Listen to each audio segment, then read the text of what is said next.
بسم الله الرحمن الرحيم وبه قال حدثنا هناد قال حدثنا أبو معاوية عن الأعمش عن أبي صالح عن أبي هريرة رضي الله عنه قال قال رسول الله صلى الله عليه وسلم إن من شر الناس عند الله يوم القيامة ذا الوجهين۔ حضرت ابو ہریرہ رضی اللہ تعالی عنہ سے مروی ہے، وہ روایت کرتے ہیں جناب رسول اللہ صلی اللہ علیہ وسلم سے کہ جناب رسول اللہ صلی اللہ علیہ وسلم نے ارشاد فرمایا، بے شک لوگوں میں قیامت کے دن سب سے بدترین لوگ وہ ہوں گے جو ذی الوجہین یعنی دو رخے ہوں گے، دو چہرے والے ہوں گے۔ یہ ترمذی شریف کی روایت ہے، باب ما جاء فی ذی الوجہین۔ تو اس روایت میں آپ علیہ السلام نے فرمایا قیامت کے دن سب سے بدترین لوگ وہ ہوں گے جو ذی الوجہین یعنی دو رخے ہوں گے، دو چہروں والے ہوں گے۔ دو چہروں والوں سے کیا مراد ہے؟ ظاہری اعتبار سے ہر انسان کا ایک چہرہ ہے، دو چہرے نہیں ہیں، لیکن حدیث میں آپ علیہ السلام نے فرمایا ذی الوجہین، دو چہروں والا۔ اس سے مراد ہمارے جو حقیقی جسم اور اس پر جو چہرہ ہے یہ مراد نہیں ہے، بلکہ اس سے مراد انسان کا دو رخہ ہونا ہے کہ ظاہر میں کچھ اور ہے، باطن میں کچھ اور ہے، سامنے منہ پر کچھ اور ہے، پیٹھ پیچھے کچھ اور خیالات ہیں، اس کے ساتھ بیٹھ رہا ہے تو کچھ اور سوچ اور باتیں ہیں، اس کے مخالف کے پاس جاتا ہے تو دوسری قسم کی باتیں ہیں، اس کے منہ پر اس کی تعریف ہے اور پیٹھ پیچھے اس کی برائی اور غیبتیں ہیں۔ یہ ذی الوجہین کہلاتا ہے، یہ دو چہروں والا کہلاتا ہے، اور ایسا شخص قیامت کے دن بدترین لوگوں میں سے شمار ہوگا۔ تو چونکہ یہ ظاہر اور باطن کے اعتبار سے فرق آ گیا، اس لیے گویا کہ یہ نفاق ہے، سمجھ لیں۔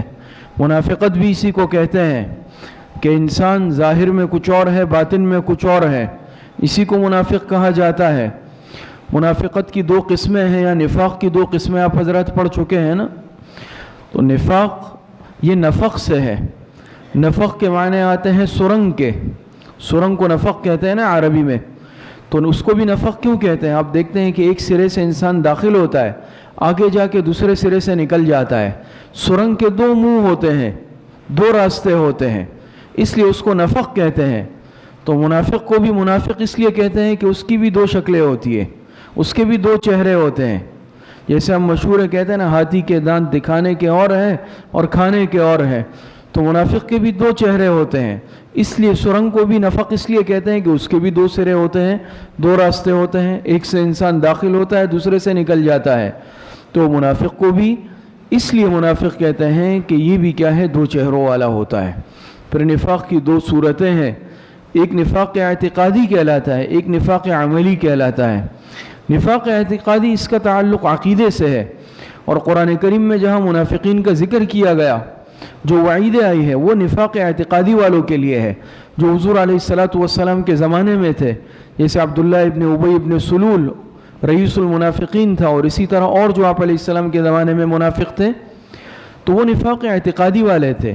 وہ منافق اعتقادی تھے اس لیے کہ ظاہر میں اپنے آپ کو مسلمان شو کرتے تھے، ظاہر کرتے رہے کہ ہم تو کلمہ پڑھ رہے ہیں اور آپ علیہ السلام پر ایمان لائے، لیکن دل سے کافر تھے، دل میں مومن نہیں تھے۔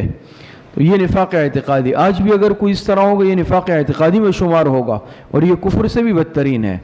لیکن دوسری صورت، دوسری قسم اس کی نفاق عملی کہلاتی ہے۔ اس میں انسان ایمان سے نہیں نکلتا، انسان مومن ہی رہتا ہے، لیکن اس میں نفاق کی خصلتیں آ جاتی ہیں۔ جیسے حدیث میں آتا ہے نا، آیت المنافق ثلاث اذا حدث کذب واذا وعد اخلف واذا اؤتمن خان۔ منافق کی تین نشانیاں، تین علامتیں ہیں، جب بات کرے تو جھوٹ بولے، وعدہ کرے تو وعدہ خلافی کرے، جب اس کے پاس امانت رکھوائی جائے تو خیانت کر لے۔ تو معلوم ہوا کہ جھوٹ، وعدہ خلافی، خیانت، اسی طرح بعض روایتوں میں آتا ہے جب جھگڑا کرے تو گالیاں بکے، گالم گلوچ کرے، یہ نفاق کی علامتیں ہیں۔ لیکن یہ کیا ہے؟ اس سے انسان، یہ نفاق اعتقادی نہیں ہے، بلکہ ان خصلتوں کے ساتھ انسان مومن تو رہتا ہے، لیکن اس کے ساتھ نفاق کی علامتیں جڑ جاتی ہے، منافقت کی علامتیں اس میں آ جاتی ہے۔ جھوٹ بولنا، وعدہ خلافی کرنا، خیانت بددیانتی کرنا، گالم گلوچ کرنا، یہ سب کے سب کیا یہ نفاق کی علامتیں ہیں، لیکن یہ نفاق عملی ہے۔ تو یہاں اس روایت میں ذل وجہین آپ کے سامنے بات آئی، دو چہروں والا یا دو رخوں والا۔ کیا مطلب ہے اس کا؟ ایک مطلب اس کا یہ ہے، جیسے ہم عام طور پر کہیں نا بھئی یہ آدمی جو ہے نا یہ دو رخا ہے، اس کی دوغلی پالیسی ہے، اس کی پالیسی جو ہے نا یہ دوغلی ہے، یہاں کچھ اور ہے دوسری جگہ کچھ اور ہے۔ اس کا ایک مطلب علماء نے یہ لکھا ہے کہ جب مثال کے طور پہ سامنے آئے کسی کے پاس تو اس کی تعریف کرے اور اپنے آپ کو اس کا دوست ظاہر کرے، اس کا خیر خواہ ظاہر کرے، لیکن جب اس کے سامنے نہیں ہے تو پیٹھ پیچھے اس کے ساتھ کیا کرے؟ بدنیتی کرے، اس کی برائی کرے، اس کی غیبت کرے، اس کا برا چاہے، لوگوں کے سامنے اس کو برا کہے۔ تو دیکھیے یہ دو چہرے ہو گئے نا، سامنے آ رہا ہے اس کی تعریفیں کر رہا ہے، بھئی میں تو آپ کا بڑا خیر خواہ ہوں اور میں تو آپ ہی کے ساتھ ہوں، اپنے آپ کو خیر خواہ ظاہر کرے، دوست ظاہر کرے، لیکن جب جائے تو دوسروں کے سامنے اس کی برائیاں شروع کر دیں۔ یہ کہلاتا ہے ذل وجہین، دو رخا دو چہروں والا۔ اور ایک مطلب علماء نے اس کا یہ بھی لکھا ہے، اس کے ساتھ دوستی ظاہر کرے، لیکن جب اس کے مخالف کے پاس جائے، اس کے دشمن کے پاس جائے، اس سے بھی دوستی ظاہر کرے، یعنی یہاں بھی اپنے آپ کو دوست ظاہر کرے، میں تمہارے ساتھ ہوں، میں تمہارا دوست ہوں، اور جب اس کے مخالف کے پاس جائے یا اس کے دشمن کے پاس جائے تو اس کو اپنا یعنی اس کا دوست ظاہر کرے اپنے آپ کو کہ میں تو تمہارے ساتھ ہوں۔ یہ ہے۔ تو آج آپ دیکھیں ہمارے معاشرے کے اندر جہاں اور خرابیاں رائج ہے، روحانی امراض کا ہم شکار ہیں، وہاں اس روحانی مرض کے اندر بھی ہم مبتلا ہیں، اور اس کا بھی علاج اسی طرح ضروری ہے جس طرح دوسرے روحانی امراض کا ضروری ہے۔ اور ظاہری بات ہے یہ دل پر محنت کرنے کے بغیر تو یہ معاملہ نہیں سدھرتا۔ جیسے دیگر روحانی امراض ہیں، انسان کے اندر تکبر ہے، حسد ہے، کینہ ہے، بغض ہے، خیانت ہے، یہ سب کے سب روحانی امراض ہیں نا۔ اسی طرح یہ بھی ایک خطرناک اور مہلک روحانی مرض ہے کہ انسان کا یہ مزاج بن جائے، دل کے اندر سے اخلاص ختم ہو جائے، اور انسان پھر چاہے اس کے پس پردہ انسان کا کوئی بھی مقصد ہو، بعض دفعہ اس کا مقصد کیا ہوتا ہے کہ مالی فوائد حاصل کر لوں یا دنیاوی مقاصد اور فوائد حاصل کر لوں، تو اس کے لیے اب اگر چاہیں میرے دل میں اس کے لیے محبت نہیں ہے، لیکن میں جا رہا ہوں چاپلوسی کر رہا ہوں اور خوشامد کر رہا ہوں، منہ پر اس کی تعریفیں کر رہا ہوں، اپنے آپ کو اس کا دوست ظاہر کر رہا ہوں تاکہ ظاہری فوائد اور ظاہری منافع دنیاوی مقاصد اس سے حاصل کر لوں، اور جب اس کے سامنے نہیں ہوتا تو پھر اسی کی برائیاں شروع کر دیتا ہوں، اسی کی غیبتیں شروع کر دیتا ہوں۔ اور اس میں حدیث میں دیکھیں اتنی سخت وعید کیوں آئی ہے کہ آپ علیہ الصلوۃ والسلام نے ارشاد فرمایا ان من شر الناس عند اللہ یوم القیامت ذی الوجہین، قیامت کے دن ذی الوجہین جو دو رخا ہے یہ بدترین لوگوں میں سے ہوگا، لوگوں میں سے سب سے بدترین شخص ہوگا۔ اتنی سخت وعید کیوں ہے؟ اتنی سخت وعید اس لیے ہے کہ یہ شخص کئی گناہوں کا مجموعہ بن جاتا ہے، یہ کئی گناہ کر بیٹھتا ہے اپنے اس مزاج کی وجہ سے۔ کس طرح دیکھیں، یہ اس شخص کو اپنا دوست ظاہر کر رہا ہے، اس کے سامنے خوشامد کر رہا ہے، لیکن پھر پیٹھ پیچھے اس کی برائی کر رہا ہے۔ بات سمجھ میں آ رہی؟ تو یہ اس کو دھوکہ دینے کا مرتکب ہو رہا ہے، یہ اس کے ساتھ دھوکہ دہی کر رہا ہے نا۔ دوسرے نمبر پر یہ خیانت کر رہا ہے، یہ خیانت بھی ہو گئی نا کہ میں تمہارا خیر خواہ ہوں لیکن پیچھے بدخواہی کر رہا ہے اور پیچھے بدنیتی کر رہا ہے۔ تو اس صورت کے اندر جہاں پر دھوکے کے گناہ کا یہ شکار ہو رہا ہے، مرتکب ہو رہا ہے، وہاں خیانت کا گناہ بھی کر رہا ہے۔ تیسری بات یہ ہے کہ جب یہ اس طرح کا عمل کرے گا، پالیسی کرے گا، اس کے نتیجے میں کیا کرے گا؟ آپس میں اختلافات کو ہوا دے گا، یہاں جا کے اس کو کر رہا ہے بھائی تم اچھے ہو، تم حق پر ہو، تم بالکل ٹھیک ہو، جب اس کے مخالف کے پاس جائے کہ بھائی تم بالکل ٹھیک ہو، وہ غلط ہے۔ تو اس طرح کیا کرتا ہے؟ دونوں میں نفرتیں اور بڑھا دیتا ہے، نفرت کی آگ پھیلا دیتا ہے، اختلافات کو ختم کرنے کے بجائے اور بڑھا دیتا ہے۔ تو یہ فساد فی الارض کا بھی مرتکب ہو رہا ہے۔ بات سمجھ میں آ رہی ہے؟ فساد فی الارض کا بھی مرتکب ہو رہا ہے۔ چوتھے نمبر پر یہ ظاہر میں تو تعریف کرے گا لیکن پیچھے اس کی غیبت کرے گا، غیبت کا بھی مرتکب ہو رہا ہے، دل میں اس سے حسد بھی رکھے گا، حسد کا بھی مرتکب ہو رہا ہے۔ کتنے گناہوں کا جو ہے اس نے ارتکاب کر لیا، اس لیے ایسا شخص یہ بدترین انسان ہے۔ تو ایک مقصد اس کا میں نے عرض کی یہ بھی ہو سکتا ہے کہ انسان مالی فوائد حاصل کر لے، مالی مقاصد حاصل کر لے کہ میں اس سے بھی حاصل کر لوں، اس سے بھی حاصل کر لوں، مجھے تو کسی کی کیا پڑی ہے، نہ میں اس کا خیر خواہ ہوں نہ اس کا خیر خواہ ہوں۔ یہ منافقت کی بدترین شکل ہے اور بدترین صورت ہے۔ ٹھیک ہے، دنیا میں اگر وہ اس کو نہیں سمجھ سکے یا دنیا میں معاشرہ اس کے یعنی چال بازی سے مطلع بھی نہ ہو سکا بالفرض، لیکن قیامت کے دن اللہ پاک کے نزدیک اس کی حیثیت بہت بری ہوگی اور قیامت کے دن اس کو بدترین سزا دی جائے گی۔ یہ شر الناس میں سے ہوگا، بدترین لوگوں میں سے ہوگا۔ دوسری وجہ یہ حرد العزیزی کا فتنہ بھی ہو سکتا ہے، یہ بھی ایک فتنہ ہے۔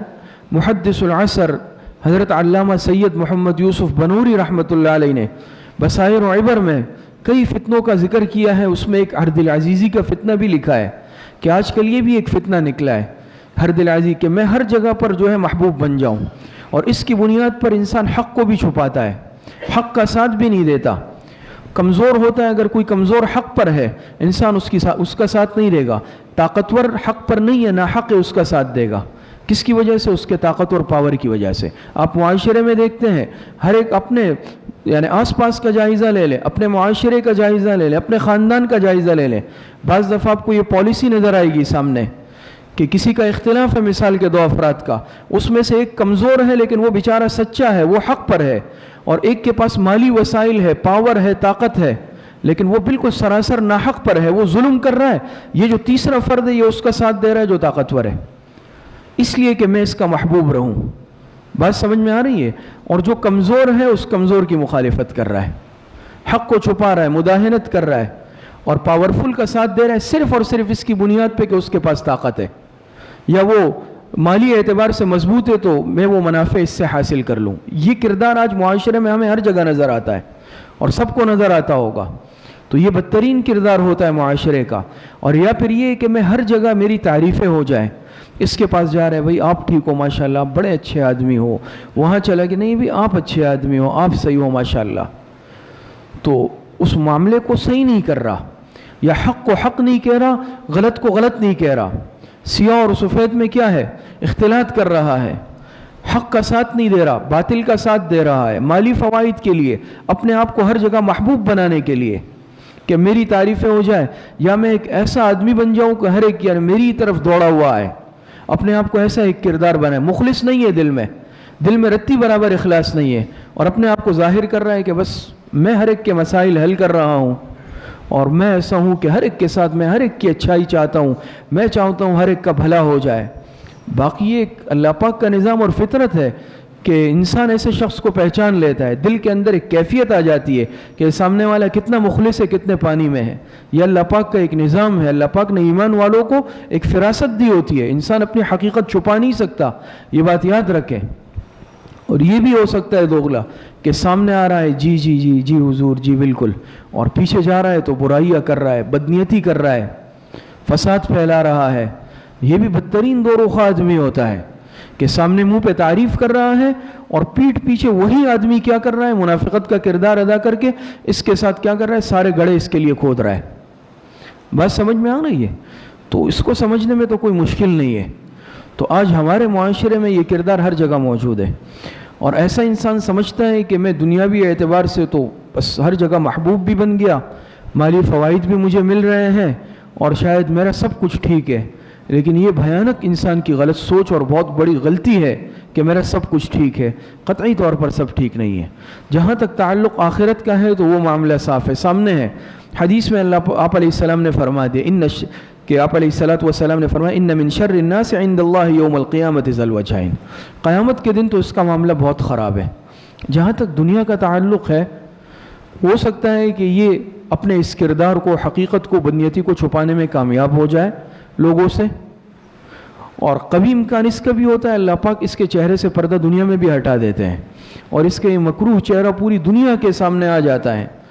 اور یاد رکھیں انما الاعمال بالنیات، اعمال کا دار و مدار نیت پر ہے۔ جو مخلص ہوگا اللہ پاک اس کے ساتھ ایسا معاملہ کریں گے کہ اس کے راستے کھل جائیں گے۔ لیکن اگر خدا نخواستہ کوئی مخلص ہے نہیں، بدنیت ہے، جس کو بدنیتی کہا جاتا ہے، تو بدنیت انسان جو ہوتا ہے نا، یہ اپنے کھودے ہوئے گڑھے میں ہمیشہ خود گرتا ہے۔ یہ بات یاد رکھیں، بات سمجھ میں آ رہی ہے؟ اس لیے بعض دفعہ انسان دیکھتا ہے طبیعت میں انقباض آتا ہے، طبیعت پہ بوجھ آتا ہے کہ بھئی دیکھیں میں تو سمجھ رہا ہوں یہ آدمی ایسا کر رہا ہے، تو اس میں ہمیشہ یاد رکھے صبر کریں۔ ہم نے اپنے بڑوں سے ہمیشہ یہی نصیحت سنی، اور ہمیشہ اپنے حضرت والد صاحب رحمۃ اللہ علیہ سے اور اپنی والدہ محترمہ سے ہمیشہ ہماری والدہ میں نصیحت کرتی کہ بھئی جو بھی کوئی زیادتی کر رہا ہے یا اس طرح کا کردار ہے تو آپ کچھ مت کریں، خاموش رہیں، اور ہر شخص کو اپنے کیے کی سزا خود ملتی ہے، اور یہ اللہ پاک کا نظام ہے۔ آپ صبر کر لیں، آپ اپنی آنکھوں سے اس کو گرتا ہوا دیکھیں گے، اور آپ خود اپنے آپ کو من جانب اللہ اوپر جاتا ہوا دیکھیں گے۔ لیکن اگر آپ نے بدلے کی خود ٹھان لی کہ نہیں مجھے بدلہ لینا ہے، ٹھیک ہے آپ حق پر ہے، وہ غلط کر رہا ہے، وہ دوروخی کر رہا ہے اور وہ منافقت کر رہا ہے، لیکن خود سے جب انسان میدان میں آتا ہے پھر انسان کو مشکلات آتی ہے، نصرت خداوندی بھی ہٹ جاتی ہے۔ لہٰذا اگر انسان اللہ پاک کی رضا کے لیے اس پر صبر کر لے کہ یہ غلط تو کر رہا ہے لیکن غلط کر رہا ہے، اللہ پاک تو دیکھ رہے ہیں، اوپر ایک ذات بیٹھی ہوئی ہے جو ہر چیز دیکھ رہی ہے کہ میں صحیح ہوں، میری نیت بھی صحیح ہے، میں اس کے ساتھ اخلاص سے پیش آ رہا ہوں، اس کے نتیجے میں یہ میرے ساتھ منافقت سے پیش آ رہا ہے، میرے اخلاص کا بدلہ یہ منافقت سے دے رہا ہے، اور یہ میرے اچھے رویے کا سلوک برے رویے سے دے رہا ہے۔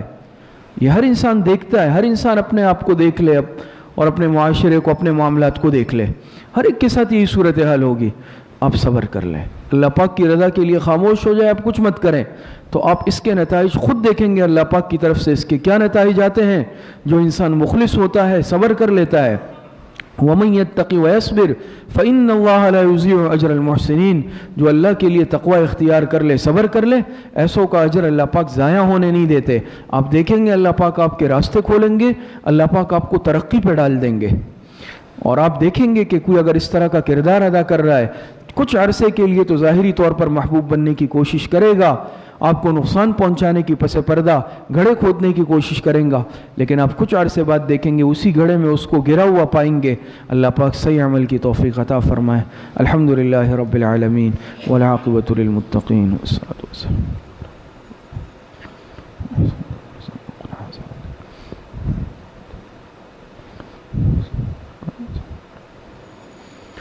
وصلی اللہ وسلم علی نبینا محمد وآلہ واصحابہ اجمعین برحمتک یا ارحم الراحمین۔